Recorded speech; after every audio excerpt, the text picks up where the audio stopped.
Hello and congratulations on getting access to this video course on how to optimize your videos before making your YouTube videos live. So this is video number 1, which is the introduction to YouTube search engine optimization. So I want to first start out by saying the goal is to focus on doing the right amount of keyword research and video file automation before actually uploading any of it to YouTube.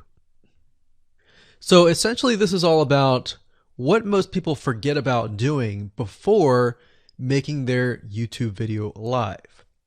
Because if you think about it, most people think about, okay, what do I do after I upload this video? They don't really think about what they have to do before making it live. So this is not about what you can do afterwards, as that is a totally different focus, but rather before.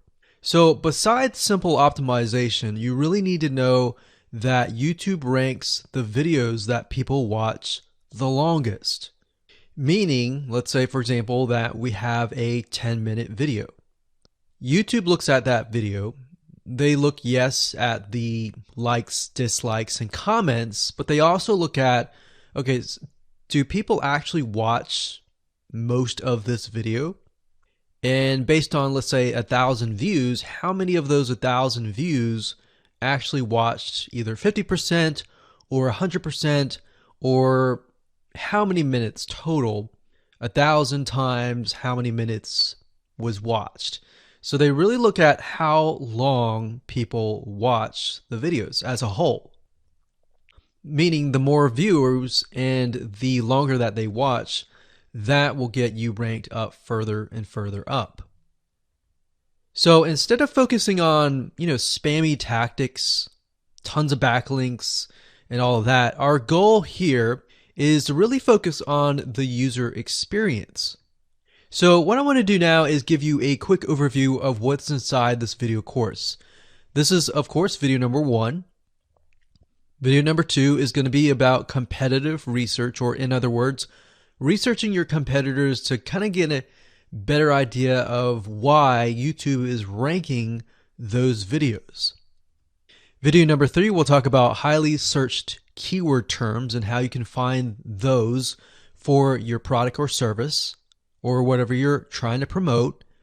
Video number 4, we'll talk about your title and your description.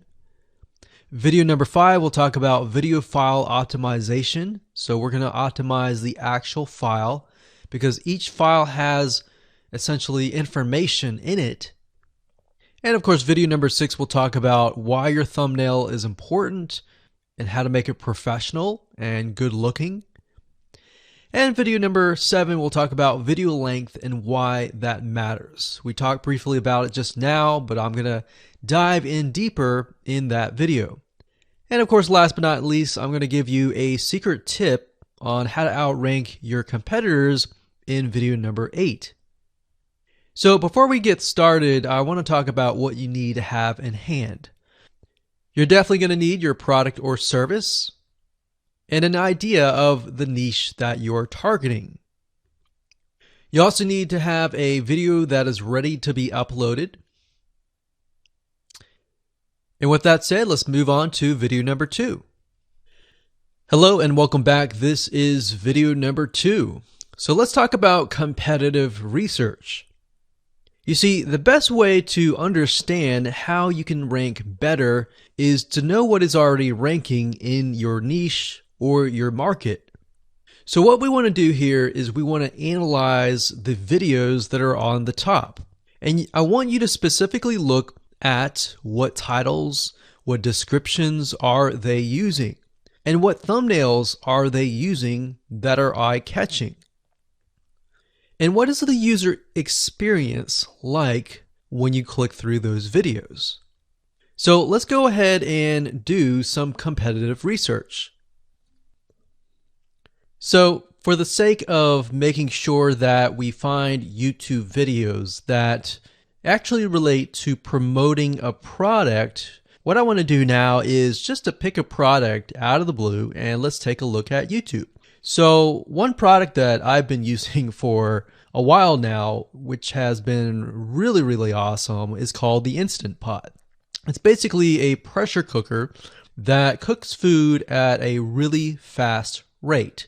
So what we're going to do is we're going to hop on over to youtube.com and we're going to type in Instant Pot and see what we get.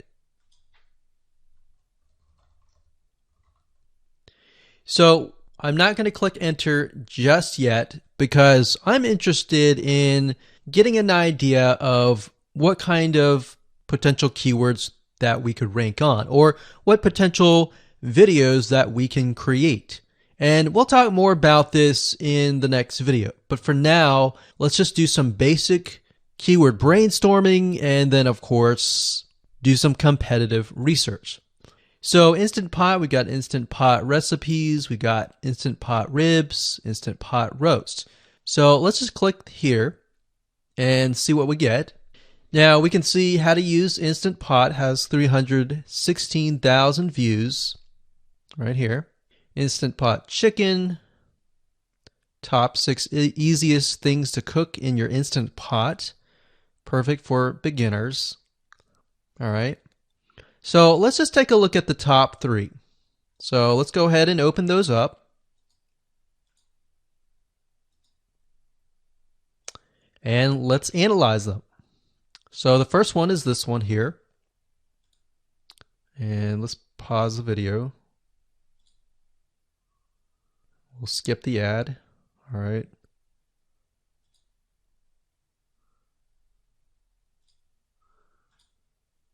Okay, so how to use the Instant Pot 101 for beginners. So if we think about the type of audience that the Instant Pot attracts, it attracts somebody who has a busy life, who may be a beginner at cooking and just wants a quick and easy meal done fast.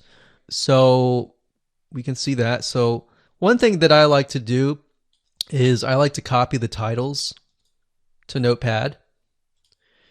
Just kind of get an idea of what we're dealing with. So that's the title. Looks like she's promoting an Amazon affiliate link. We can see that here, Amazon.to. We've got Instant Pot hacks, Instant Pot yogurt, and all that. So what she's doing, it's very funny, but she may not realize she's doing this, but what she's using is a method called siloing. And she's basically telling YouTube, hey, not only do I have this video on Instant Pot, I've got Instant Pot hacks, yogurt, recipes, and other recipes. So let's just copy that in here. So that's video number 1. So we're going to rank it from video 1, video 2, and video 3. Let's scroll down a bit. We've got 373 comments.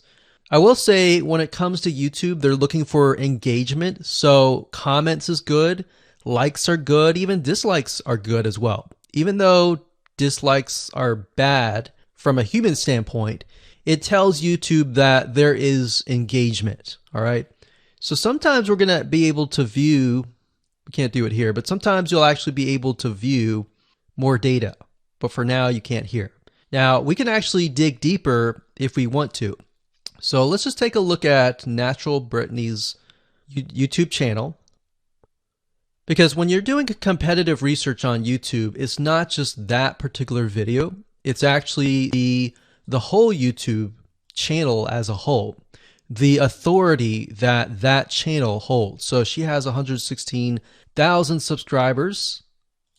Click on the videos. She has a good amount of videos that talk about anything, looks like from cooking, from budgeting, from grocery, a lot of very similar videos. So let's scroll down. And now let's go ahead and take a look at the second highest ranking video. So if we go back over to here, and this is the Instant Pot chicken, cook with me, meal planning, meal prepping, Sunday setup. So let's go here, take a look.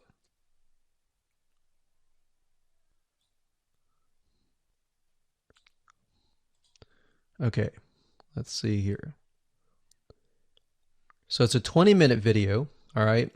And it has 658 likes, 5,000 views. If we take a look at this video here, this has 320,000 views and 7,000 likes. Now, notice how it says 13 minutes here, and notice how it says 20 minutes here. We'll go back to this later on. All right, so we'll talk more about why a certain amount of time of your video is important, why the timing is important. And why is it that this lady has only 5,000 views, whereas the other lady has 300,000, and this lady is ranked right below that lady? All right, so why is that important, and why does that correlate to the time? So we'll talk more about that later on. But for now, let's just do competitive research. We're not trying to figure things out right now, and go from there. So if we take a look at the description, it says cook with me as I try a new recipe with Instant Pot. So the description contains the keyword. Sunday setup. Looks like she's got some Amazon links. And if we think about Instant Pot, who could it be targeting?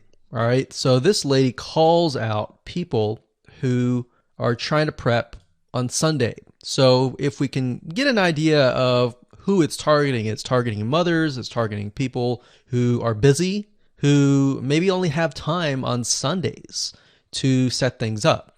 And chicken is a common thing, so maybe she's getting a lot of clicks. We don't know exactly, but we know that the headline and the description work together and getting clicks. All right, back over here, this is the third one.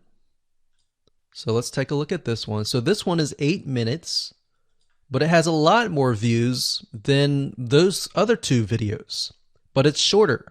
It's shorter, but it has longer amount of views, and it's third.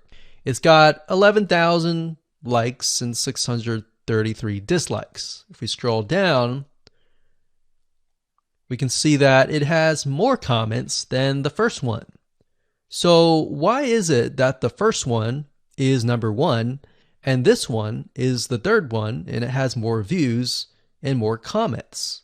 Well, we don't know exactly why, but I have a hunch as to why that is, which we'll talk more about ranking and what Google and YouTube is looking for later down the road. So that's that. Let's just copy that title. And I'm going to go ahead and pause this video and we'll copy and paste that information to the notepad. Okay, so I went ahead and copy and paste the information. So this is video 1, this is video 2, and this is video 3 down below. So let me make this bigger so we have this information.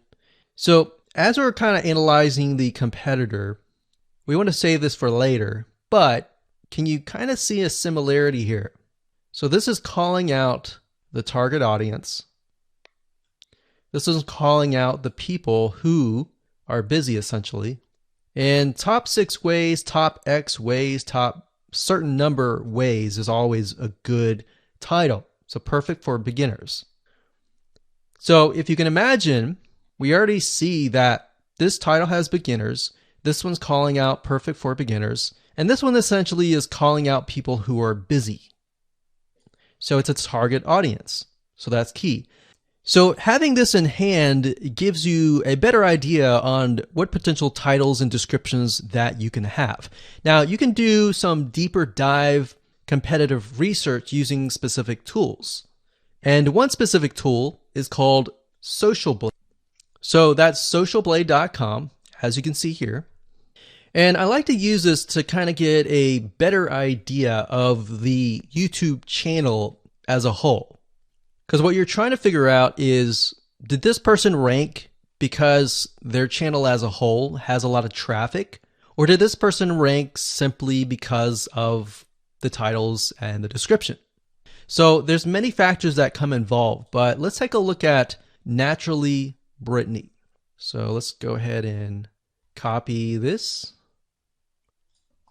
And you basically want to come here and type in the username of the YouTube channel. So we'll go ahead and click this here. Okay, so we can see here that this is Naturally Brittany, 116,000 subscribers. She's got 19 million video views. So that kind of gives us an idea of how easy it is to break through. Is it easy? Is it going to take a little bit work or what? So let's just go ahead and open her up, and let's do the same thing with the other videos. So this one is marriage and motherhood. You got that here. So she has 7 million video views. So it's about half of what we saw earlier. And this one is called Six Sisters Stuff. And this one has about 9 million video views.